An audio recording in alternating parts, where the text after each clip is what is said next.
Hello everyone and welcome back to Sonic 3&Knuckles. I'm the SheepNDane and today we're going to be continuing onwards in Launch Base Zone. Now there's a couple of differences you might find from Launch Base from Sonic Story, and Launch Base is a pretty tricky level considering this was originally the final level of Sonic 3. But the Death Egg is no longer in the background, folks. Why is that? Well, obviously this takes place after Sonic Story. Death Egg's gone, it's blown to bits. Unless you count Sonic 4 where it gets rebuilt, but this rebuilt is not, it's still blown to bits technically, so yeah, it's gone. It basically, yeah, this is just us protecting the island now from a robot that I still don't understand. What is Egg Robo's motive? What is the reason why he's behind all these treacherous acts? Who knows? Anyway, things are about to launch off as we continue onwards, because those crushers, be careful of them. Those Orbinauts are a pain. I despise them, especially as Knuckles, because Knuckles especially has a hard time with them. Sonic, you can just destroy him using the Insta Shield, but Knuckles only has a glide, so truth be told, he's pretty pathetic. Anyway, just fly up, well not fly, run up here, and watch out for those spikes. Those will catch you off guard quite often, but for the most part, this zone is identical from the last time. Nothing too much here that's different. I mean, there's loads of lasers that shoot at you. Still got these spinny platforms.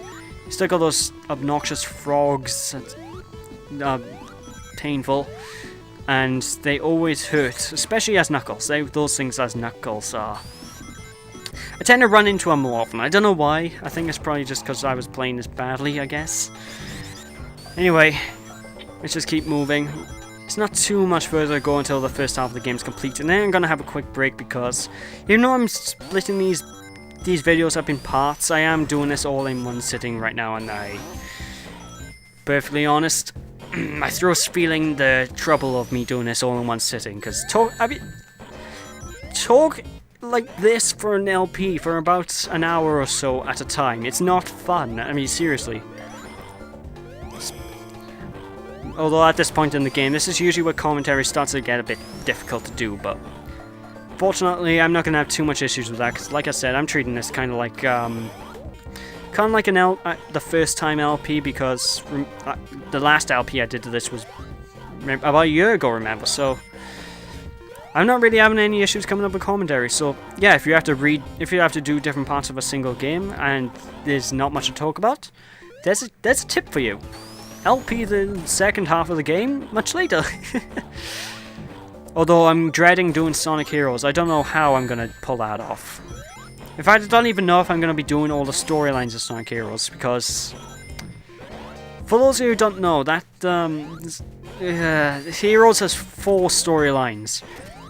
One of which is different from the rest. The rest is just difficulty levels, so I'm basically thinking I'm going to just do the main one and the different one, and leave the difficulty levels alone. They are required to beat the game, but honestly, they're pretty much a difficulty level. Why do you want to watch something as a slightly harder version of a level that you've already seen? You don't. I may include the cutscenes on bonus videos for you guys whenever I get to that, because cutscenes are the only reason you want to really watch those through, and even then, you don't really need to watch them through, because that game is like no plot. It has about as much plot as this game, and that's saying something. And what's down here? I don't think I've ever been down this path before. Oh, nope, I have. Wait, but you can get here normally going the other direction, so I just took a shortcut, I guess? Okay then. Anyway, you might remember a building being here. It was collapsed from the last part, if you remember, because Knuckles threw a bomb at Sonic. So, well, last part as in last LP. But as you can probably guess, boom, we're done. Now, as with Sonic's bosses, this one's slightly different. Now, instead of one of these chain guys, you fight 2 at once. And this can be extremely tricky to do. What you need to do is basically go to the corners of the screens by spin dashing underneath them and wait for the perfect opportunity to attack. They have a very short time to actually hit them, so be very careful. This is the slowest possible way to actually beat this boss, but it's the safest way. If you don't want to fight it this way, good luck, because I don't see you doing it if you do it the normal way. It is possible. I've done it. I wouldn't recommend it, but it is possible to do. And back when I did it, I was back when I just sort of... I didn't even think when I played games back then. I just sort of went, okay, I'm going to hit him, and then I'm going to hit him more, and then I will beat him before he kills me. That's my mentality back then. Kill them before they kill you. Actually, in some ways, it's kind of like what I'm like now, but... I digress. That's that boss done and dusted. Very simple. Just move down to the staircase here, and... That's a very odd position for the flag. Checkpoint. No. For the signpost. What am I on about flag? Yes, that's a flag. A joke. Anyway, Launch Base Zone Act 2. Now this is where things get completely different from Knuckles, because now, as you can probably tell, we're underground. That's a reoccurring phase with Knuckles actually in this game. Every time you're playing through a story, most of his things seem to be underground, which I like. I don't know if it has anything to do with him being an echidna or anything, because I know they eat ants, but that's pretty much all my knowledge on echidnas and what they look like. Hint, they look nothing like this guy, but I don't know. I guess it's something to do with them because I know they're pretty. I don't know. They just remind me of moles, so I just assume they're like a mole of some sort that goes underground. I don't know. A mole that goes underground. That's all moles. Anyway, these pipes where you want to spin, whenever you see them, you have to spin dash a hole through them so you can ride through them. But be careful because there's a pipe coming up later on, and goddamn those Orbinauts.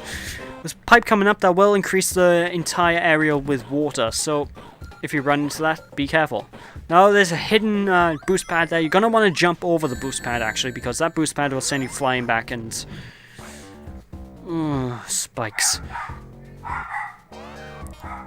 What the fuck? Well, my dog's pulling a hissy fit. I guess my mother's leaving for work or something.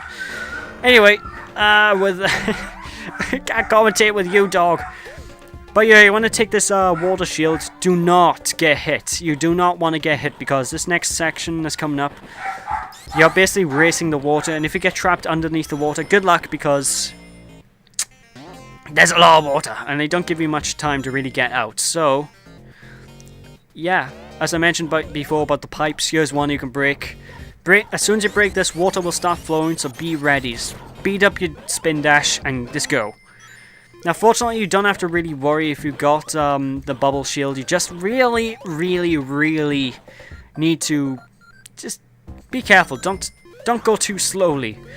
Well, don't go too fastly even. If you go too fast, you'll probably die. Like that Orbinaut would have killed me if I was speeding along like I normally play this game. So... what the f- okay, that's interesting. I have nothing to say to that. Hey, it's a Megadrive game, right? It has their flaws. Speaking of which, come on. Wait, can I try and... oh, no, it didn't happen that time. Damn it. I like it when glitches happen. Anyway, just bumps up here. Don't go into a ball, because otherwise you'll just fly directly over that platform. It's very annoying. You might recognize this section from Sonic's story, but trust me, your time here isn't spent that long, because the way out for Sonic is up on that little platform there. You can't jump on that platform, so you need to break through the walls. Yay! You know, all Knuckles-like. And this will lead you towards the alternate path that will lead you to the next two bosses. One boss, which I showed off in the original LP when I was doing this separately as Sonic 3 and Sonic and Knuckles, because this boss isn't available in Sonic's story unless you play Sonic 3 alone, because, well, the upcoming boss was basically the end boss of Sonic 3. For some reason they moved it to be a Knuckles-only section. I don't know why. Granted, it's a lot easier fighting as Knuckles. Anyway, I'm just going to make this easy for myself because you've seen me fight this thing once already. Now this boss by here very easy, just keep bouncing on his head. Watch out for the spike that rotates around his cockpit because that will hurt. As you can probably imagine. Now there's the boss. This boss, if you remember, is the boss of Sonic well, this is the boss of Sonic and 3. Sonic 3. What am I almost Sonic and 3? And as always, it's very easy to get through, but even in super form, remember this boss fight can hurt you. I don't know how I managed to do that. This boss fight will be able to hurt you if you're in super form, so be careful. You can, if he grabs you when he's doing his little sweep attack from left to the right of the screen, Bye bye 10 rings. It's I think it's either 10 or all your rings. Hopefully it's just 10. Whenever he does this attack, just simply jump over him. You really don't have to worry too much because ultimately this boss isn't as difficult as you'd expect. Although when my rings reach 0, it will literally be like I'm fighting a final boss, because I don't care what anyone says, any boss fight at 0 rings is a hard boss fight. Just because of the whole I'm gonna lose factor goes into it. Anyway, what you're gonna want to do when you're in normal form and not super form is simply glide into his cockpit as he tries to grab you. It's the best way to get a precise hit on him, because otherwise you might miss and hit the spikes on top of him. Or you might hit the hands, which you don't want to hit the hands. Oh no, you do not want to hit the hands. The hands hurt. Anyway, just rinse and repeat, same old tactic. Easy as always. Now when the boss stops moving, that's basically its cue to fly up. So be sure you're on the opposite end of the boss whenever he flies up. Anyway, there he is. So with that, thank you guys for watching. Hope you enjoyed. If you enjoyed, appreciate a like or comment to the video. And when we return, we will tackle the next zone of the game, which will be Mushroom Hill Zone. So thanks for watching. I'll see you then. Bye!